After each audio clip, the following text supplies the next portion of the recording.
लोग कहते हैं घी महंगा हो गया है, शक्कर के दाम आसमान छू रहे हैं। अरे बेवकूफ है वो लोग। धंधा अक्ल से किया जाता है, सामान से नहीं।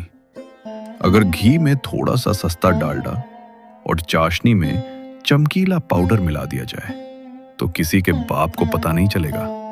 अरे सुनिए, इस बार मेले में बड़ी दुकान लगानी है। पिछली बार की तरह छोटे मोटे मुनाफे से काम नहीं चलेगा। मुझे सोने का हार चाहिए इस बार। पार्वती, तू चिंता मत कर। इस बार मैंने ऐसा जाल बुना है कि पैसा खुद चल कर आएगा। बस एक बलि का बकरा चाहिए जो बदनामी अपने सिर ले ले और मेहनत मेरे लिए करे। तभी दरवाजे पर दस्तक होती है और उसी गांव का एक भोला सा लड़का रामू अंदर आता है। राम राम दीनू भाई, ये लीजिए एकदम शुद्ध दूध। आज सुबह सुबह गाय ने बाल्टी भर दी थी। अरे रामू, आओ आओ मेरे भाई। बड़ी लंबी उम्र है तुम्हारी। अभी तुम्हारे बारे में ही चर्चा कर रहा था। मेरे बारे में? मैंने क्या किया भैया? किया नहीं, करने वाले हो। देखो रामू, तुम कब तक ये घर घर दूध बेचते रहोगे? इसमें क्या रखा है? इस बार शहर का सबसे बड़ा सावन मेला लग रहा है। क्यों ना हम दोनों मिलकर हाथ मिला लें? भैया, मैं ठहरा अनपढ़ दूध वाला और आप इतने बड़े हलवाई। हमारा क्या मेल? अरे पागल, मेल तो कुदरत बनाती है। तुम शुद्ध दूध और मेहनत देना, मैं अपनी कारीगरी दूंगा। जो भी पैसा आएगा उसे हम आधा आधा बांट लेंगे। तुम्हारी गरीबी मिट जाएगी रामू। आधा हिस्सा? भैया, आप तो देवता निकले, वरना आज के जमाने में अपना हिस्सा कौन देता है? रामू खुश होकर अपनी साइकिल पर वापस घर चला जाता है। कुछ दिनों बाद सावन का महीना शुरू हो जाता है और शहर का सबसे बड़ा सावन का मेला लगता है। मेले में बहुत भीड़ होने लगती है। गर्मा गर्म समोसे ले लो। कितने का है? ये कुर्ता नया कलेक्शन है, बिल्कुल सही रेट पर।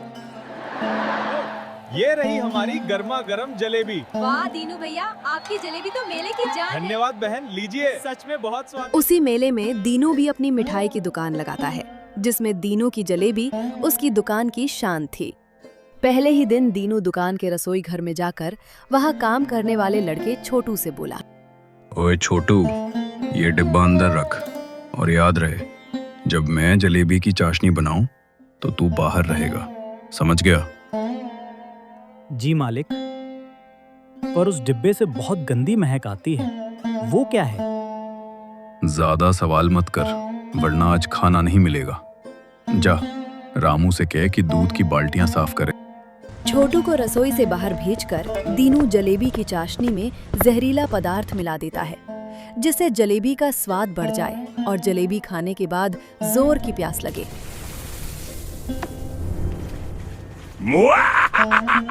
बस, ये मैजिक लिक्विड की 2 बूंदें। इससे जलेबी इतनी कड़क और रसीली दिखेगी कि लोग देखते ही रह जाएंगे। और खाने के बाद प्यास ऐसी लगेगी कि लोग मेरी ही दुकान से 5-5 रुपए वाला पानी 20 रुपए में खरीदेंगे। वाह दीनू, तू तो जीनियस है। चाशनी में मिलावट करके दीनू दुकान के गल्ले पर आकर बैठ जाता है। तभी वहां एक ग्राहक आता है और जलेबी खाकर कहता है, भाई साहब, आपकी जलेबियां तो कमाल है, कुरकुरी ऐसी कि मजा आ जाए। पर पता नहीं क्यों 2 टुकड़े खाते ही गला सूखने लगता है। अजीब सी प्यास लग रही है। अरे साहब, यही तो असली पहचान है। ये शुद्ध देसी घी और हमारी खास चाशनी का कमाल है। ये शरीर में तरावट के साथ थोड़ी गर्मी पैदा करता है। गर्मी तो वाकई बहुत है। तो फिर देर कैसी? ये लीजिए, एकदम ठंडी बोतल बंद पानी। जलेबी का स्वाद भी बना रहेगा और कलेजे को ठंडक भी मिलेगी। बस 20 रुपए अलग से लगेंगे। चलिए, दे ही दीजिए, प्यास से बुरा हाल है। दीनू उसे एक बोतल पानी देता है और फिर वो ग्राहक वहां से खुशी खुशी चला जाता है। अब रामू कढ़ाई के पास से पसीना पोंछते हुए आगे आता है। दीनू भैया, मैंने सुबह से 50 किलो रबड़ी और अनगिनत जलेबियां बना दी हैं। लोग तो पागलों की तरह टूट पड़ रहे हैं। मुझे लगता है आज तो रिकॉर्ड तोड़ कमाई हुई होगी, है ना? क्या खाक कमाई। रामू, तू बस कढ़ाई देख, धंधा देखना तेरा काम नहीं है। क्यों भैया? भीड़ तो कल से भी ज्यादा है, सब नकद दे रहे हैं। अरे तुझे क्या पता, इस मेले की जगह का किराया कितना बढ़ गया है, तुझे अंदाजा है? ऊपर से ये पुलिस वाले, कमेटी वाले सब मुफ्तखोर आते हैं। आधा माल तो सैंपल खिलाने में निकल जाता है। टैक्स अलग, बिजली का खर्चा अलग। बस समझ ले कि गुजारा हो रहा है। मुझे लगा था कि इस बार मुनाफा अच्छा होगा तो बेटे का इलाज अच्छे से करवा पाऊंगा। आपने कहा था कि... देख रामू, भावुक मत हो, धंधा भावनाओं से नहीं चलता। अभी जा और 2 बोरी मैदा और चीनी का इंतजाम कर। शाम की भीड़ आने वाली है, काम पर लग। रामू धीरे से सिर झुकाकर वापस कढ़ाई की ओर चला जाता है। देखते देखते रात हो जाती है और अब दीनू और रामू अपने अपने घर चले जाते हैं। दीनू आज की कमाई देखकर खुश होकर नोट गिन रहा है। 500, 1000, 2000। वाह पार्वती, देख रही हो, इसे कहते हैं दिमाग का खेल। आज मेले में भीड़ कम थी, फिर भी मुनाफा दोगुना हुआ। अरे तो फिर वो सोने का हार कब लाओगे? मेरी सहेली ने कल ही नया सेट लिया है, मुझे उससे बड़ा चाहिए। अरे मेरी जान, बस 2 दिन और रुक जा। इस बार मेले के खत्म होते ही तुझे सोने से लाद दूंगा। और उस रामू का क्या? उसे पता तो नहीं चला कि हम असली मलाई खुद खा रहे हैं और उसे छाछ पकड़ा रहे हैं।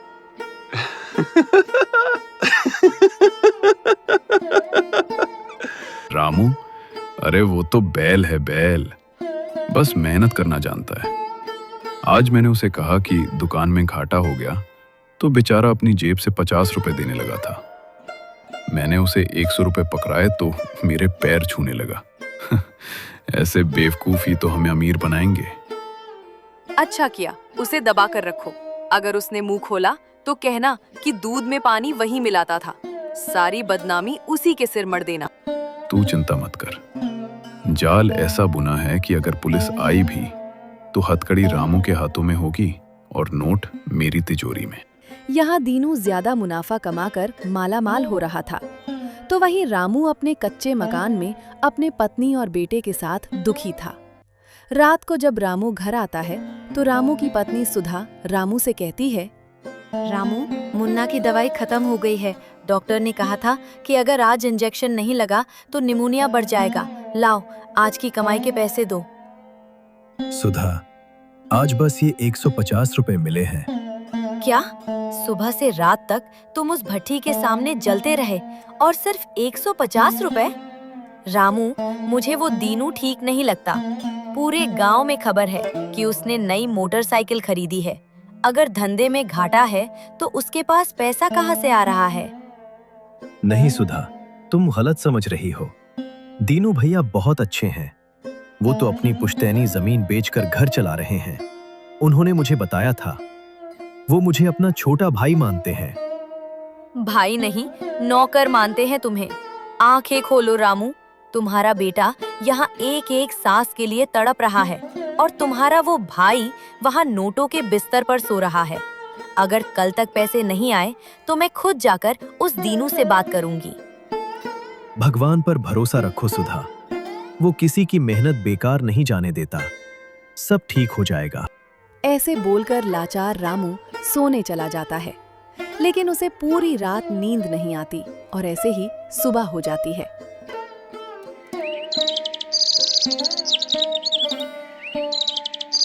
आज भी दीनू की दुकान पर काम अच्छा था, लेकिन तभी एक साधु बाबा दीनू की दुकान पर आते हैं। अलख निरंजन!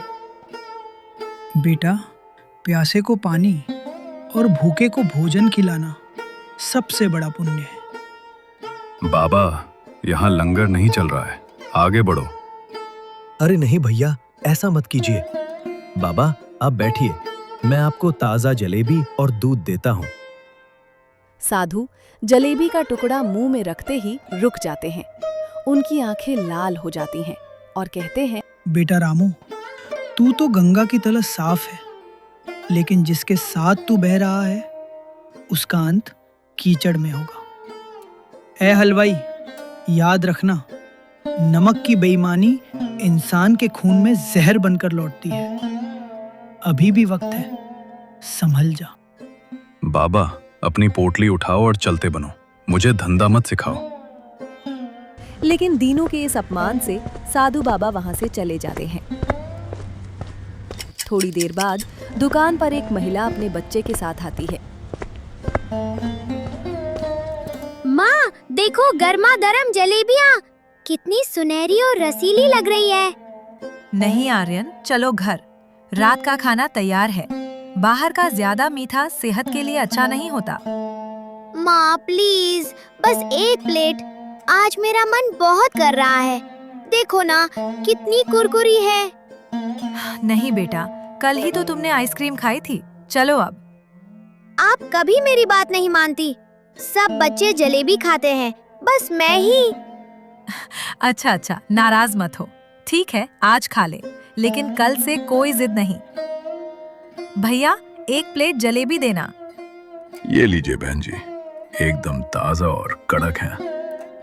वाह, शुक्रिया माँ, आप दुनिया की सबसे अच्छी माँ हो।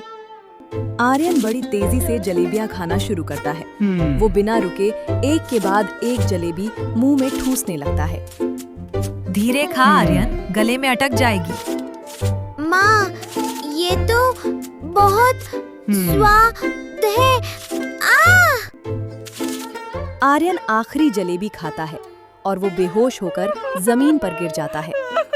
आर्यन पूरी तरह बेहोश हो चुका है। माँ उसे हिलाती है और रोने लगती है। हलवाई और आसपास के लोग दौड़ कर आते हैं। आर्यन, आंखें खोलो बेटा, क्या हुआ तुझे? अरे कोई डॉक्टर को बुलाओ, कोई पानी लाओ। मेरा बच्चा, इसे क्या हो गया? इसने अभी जलेबी खाई थी और अब ये बेहोश हो गया। इस हलवाई ने कुछ मिलाया है। देखो, बच्चा नीला पड़ रहा है। अरे मैंने कुछ नहीं किया। ये दूध खराब होगा। रामू का दूध ही खराब था। भैया आप ये क्या कह रहे हैं? मेरा दूध तो मेरा बच्चा भी पीता है। तभी भीड़ पुलिस को भुला लेती है और वहाँ इंस्पेक्टर विजय पहुँचते हैं और कहते हैं, रुक जाओ, कोई यहाँ से हिलेगा नहीं। इंस्पेक्टर बच्चे को हॉस्पिटल भेज देते हैं। डॉक्टर उस बच्चे को बचा लेता है। अब इंस्पेक्टर विजय दीनू की दुकान की तलाशी लेते हैं। पुलिस को वहां रसायनों की शीशियां, इंजन ऑयल और नकली रंगों के डिब्बे मिलते हैं। इंस्पेक्टर दीनू और रामू को पूछताछ के लिए पुलिस स्टेशन ले जाता है।